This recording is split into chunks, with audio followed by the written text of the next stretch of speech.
欢迎收看6小时的财经快讯。首先是特斯拉股东将于6月13日对埃隆·马斯克560亿美元的高额薪酬进行投票。尽管一些首席执行官今年成功保住了薪酬，但 ISS 和 Glass Lewis 还是建议股东反对该薪酬方案。接下来这条，英伟达首席执行官黄仁勋本周登顶，成为科技行业顶级明星。英伟达因推出先进的人工智能芯片而备受关注。在中美贸易关系紧张之际，中国企业通过租赁或购买英伟达的芯片来规避美国出口管制。下面这条，美国的高糖价促使巧克力和糖果生产转移至加拿大，因为后者享有保护主义措施，可以从全球进口更便宜的糖。接下来这条，美联储官员对于下周政策会议中要传达的2024年降息次数存在分歧。41%的经济学家预计政策图表会显示2次降息，而41%的经济学家预计只降息1次或不降息。接下来这条，拜登总统抱怨媒体没有充分报道俄罗斯在乌克兰军队和美国武器的打击下遭受的严重军事损失。尽管拜登强调俄罗斯军队的损失惨重，但他在讲话、采访或社交媒体帖文中很少提及俄罗斯遭受的惊人挫折，这导致拜登的成就，如创纪录的就业增长和复苏的蓝领经济，未能得到应有的认可。接下来，比亚迪接管巴西福特工厂，标志着中国企业全球扩张，西方企业退缩。比亚迪计划在巴西生产电动汽车和混合动力汽车，将其作为其亚洲以外的首个汽车制造中心。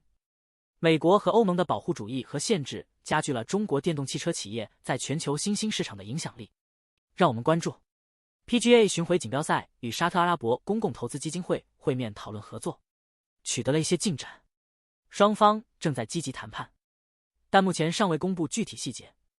下面这条，哥伦比亚总统宣布，因加沙战争，该国将暂停对以色列的煤炭出口，煤炭出口只会在以色列从加沙地带撤军后恢复。接下来，美国国税局推出免费网上报税工具 Direct File， 试运行期间获得好评，现已永久保留并扩大使用范围，具体资格要求尚未公布，预计将优先面向年收入低于40万美元的纳税人。让我们关注瑞士腕表商 Wolf 表示，其买家构成现在包括更多女性和年轻人。该公司首席执行官布莱恩·达菲表示，女性购买的大表盘手表越来越多。劳力士、万国表和欧米茄等制表商已开始推出男女皆宜款式，年轻买家也是该公司的一个突出群体。他们购买 CPO 认证二手手表的热情推动了 CPO 业务发展。接下来，医疗保健与竞争性商业市场不同，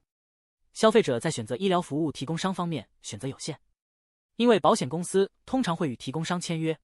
大型医院系统通过垂直和水平整合吞并了医疗保健系统的大部分份额，限制了谈判方。由于雇主和保险公司承担了大部分费用，患者对成本并不敏感，通常甚至不知道预先的价格。与其他市场相比，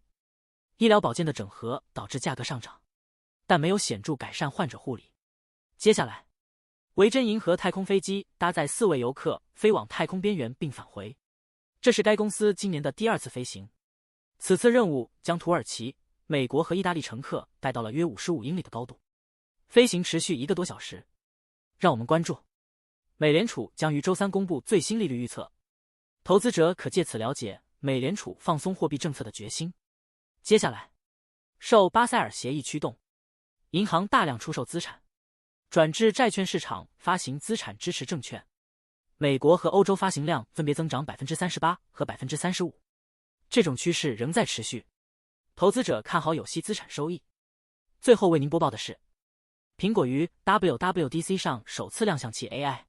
将专注于设备上的可靠性和隐私，包括离线转录、通知摘要和照片编辑。